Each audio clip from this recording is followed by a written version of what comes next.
Welcome to the Windrush 75 series of talks. We are obviously commemorating 75 years of the Windrush, and today we are very pleased to have Daniel Pink, who's part of the Ubuntu Learning, Leadership and Community. Welcome. Hi, how are you? I'm very good. And so how are you today? Not too bad, not too bad. Fantastic. So, I know we only have a short period of time, and there's an awful lot of things that you've done throughout your life. And I know to put it in 15 minutes is very short. Yes. But could you tell me a little bit about yourself and your organisation and when you started it, just so for those people who don't know? Okay, my name is Daniel Pink, and I live in the London Borough of Lewisham. And, you know, I started up an organisation roughly about 15, 20 years ago called Ubuntu Learning, Leadership and Community.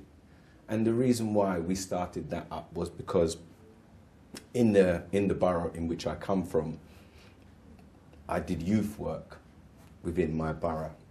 And I actually went to primary school, secondary school and university in my borough. So I really had a good sense of what was happening to African Caribbean children within the borough. And so, especially in terms of their educational attainment and places for them to go, we started to see a reduction in youth centres, and we started to see young people struggling in education. And so, because I came from that kind of background, I kind of really had a sense of how to work with young people, especially around their self-esteem and their confidence and their identity. So that's the reason why we really put Ubuntu together. And so, was it just you in the beginning, or was it like a group of people that put it together? And what were your aims, or what are your aims? There was a group of us that put it together. As a matter of fact, my good colleague, Dr. Ian Phillips, he was the one that came along with the term Ubuntu. And when I heard the term and I looked at the term and started to study the term, I really saw that it resonated with my whole being, because, you know, that whole aspect of Ubuntu, which is a South African term that just means I am because we are, therefore because we are, I am. So it sat right with me. And so Dr. Ian Phillips and a few others, you know, we set up the organisation, and the aims and objectives was really to raise the self-esteem and confidence of African Caribbean children, especially around their identity and who they are. And we wanted to make sure that we could have a space where they could be themselves, because one of our mottos is young people can do great things. And so in our belief that they can do great things, they just need to be in an environment that allows them to be themselves, and you can grow with them and help steer them and point them in the right directions so that they can then be the people who they really want to be. So it's been really good work. So can I ask, so what's driving you? What drives you to do this? What like, initiated you? Because a lot of people can see issues taking place, but they might not do anything. But you did. You started in organisations with others. You've been doing this for obviously 15, 20 years. You've taken your own experiences, but what drives you to do these things? What drives me is my own historical narrative. As an African Caribbean man, I understand the whole historical narrative around the transatlantic slave trade and what took place with us as African people being brought to Europe. So being born in this country, I, you know, fully was impacted by the kind of racist behaviours that really were apparent at that time. So where are your parents from? My parents are from Jamaica. Okay. And so the National Front and skinheads and things like that, I grew up in a time like that where you had to be on your P's and your Q's, and you really had to keep your mind sharp about where you were going. So I understood about the negative feelings that you would have as a young black man in terms of who you are and where you come from. And being born in England, in the education system, they don't teach you anything good about yourself as an African child. They start it from the point of view that slavery. And no child wants to sit down and be taught about being a slave. What was we before slavery? And that is where I love to go when we start to go back before slavery and start to show them the great accomplishments and achievements of their ancestors and the fact that they have the ability to do anything that they want right now. But it's about understanding self. And so can I also ask, so coming from that background, being born in this country, your parents are from the Caribbean, you've taken the initiative, others haven't, and you did. Can you name some successes? And not to say that there won't be any more, because I'm sure there's going to be more, but can you name some of the successes throughout your organisations you've had? I mean, I can tell you about a young lady, for instance, that we worked with, who was a vulnerable child. And when I say vulnerable, you know, she'd really been in horrible circumstances of abuse. And she came to our program, and when we first met her, she was dressed in a very sexual way. That was how she was, a little 12, 13-year-old. And when I met her, I looked at her and I said to her, you have got more about you than you know and what you think. And you know what? If you stick with me, we're going to turn it around. And now that young lady is a 28-year-old woman who has gone on to do many things, traveling around the world, volunteering in work. And now she's got 2 children of her own, beautiful children with her partner. And they are just living life. And that's just one. There are so many others that I could tell you about. There's another young man. His name is Shaquille.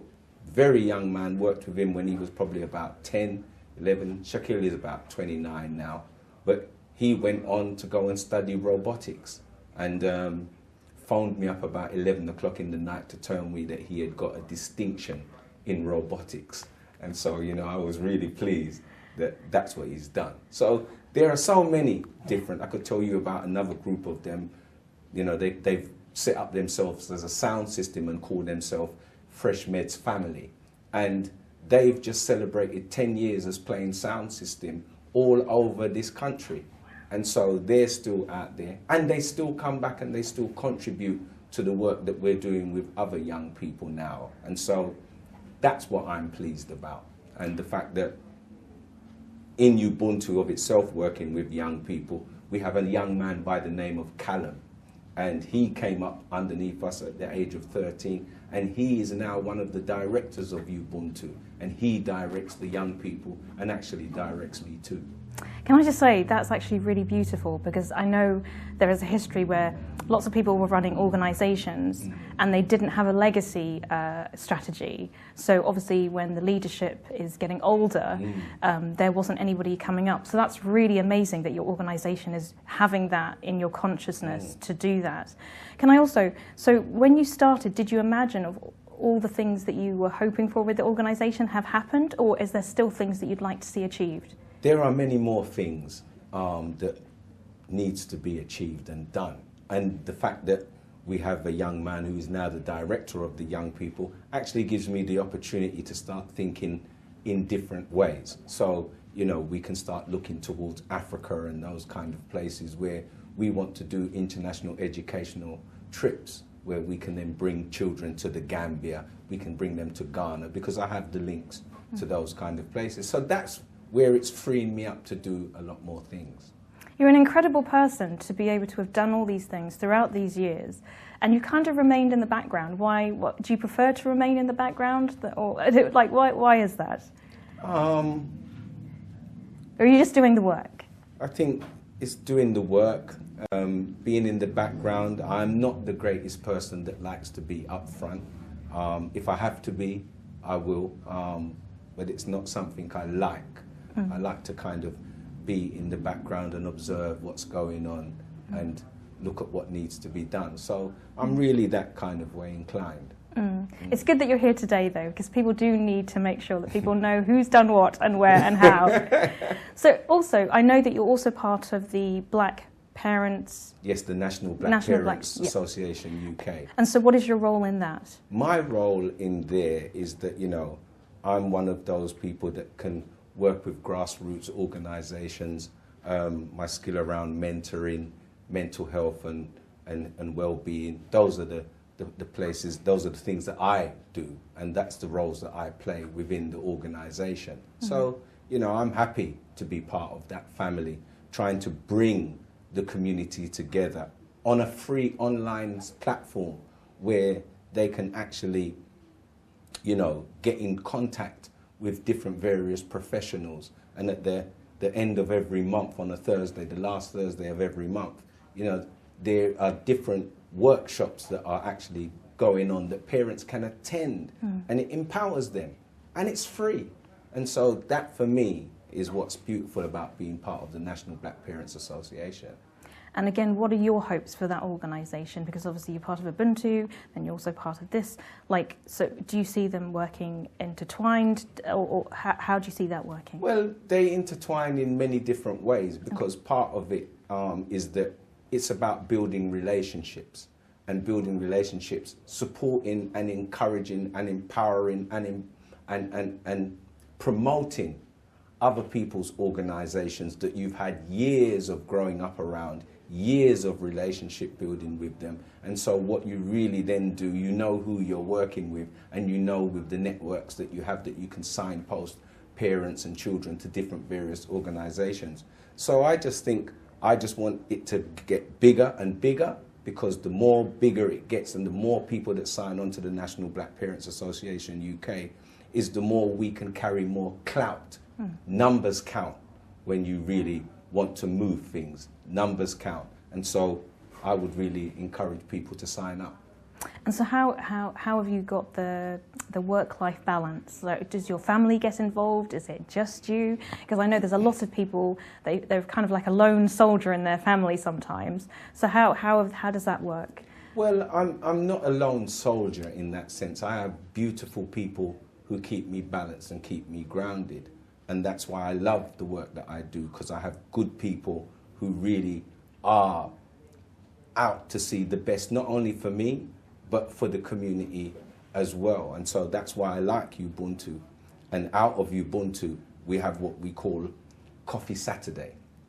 And Coffee Saturday was born out of the work that Ubuntu was doing with children, and that parents were bringing their children to us to work with, but parents themselves didn't have nowhere to go to talk about the things that were going on for them. So we then developed what you call Coffee Saturday. And Coffee Saturday has been going for over 10 years. Wow. And that in itself, that's every week we have that online platform for Coffee Saturday with different various professionals from all walks of life that come on and share their knowledge and their experiences with the wider community. And also that how the wider community can tap into them and get support around their needs. So you have what we call Coffee Saturday, and then out of Coffee Saturday, you have what we call the Lewisham Education Group. And the Lewisham Education Group holds the Lewisham Council to account in relation to what's going on with our children in education. But whilst we hold them to account, we must also hold ourselves to account as the community, because we're the ones who bring the children onto this planet, and we're the ones who are responsible for their education and where we would like to see them go. And that's what I want to see parents do more, take more time to really be in their children's lives so that they can help them and shape them and mold them and push them in the directions that need to take them to be the best that they can be. So I think those are the kind of things. So I'm not alone. There are people who support me, and I love them dearly. Fantastic. Can't do without them. And just again, because I know time is short again in these interviews, so if you just tell people the address of your website, okay, and how they get in touch. The website is Ubuntu SLN, and you can get that. You can just go online, just put in Ubuntu SLN, and you can put in Ubuntu Live, and you can find us there. It will come up, and you'll see all the things that we do in that sense. So yes. Fantastic. Well, thank you for coming here today. And again, this is from the Windrush Foundation series of interviews.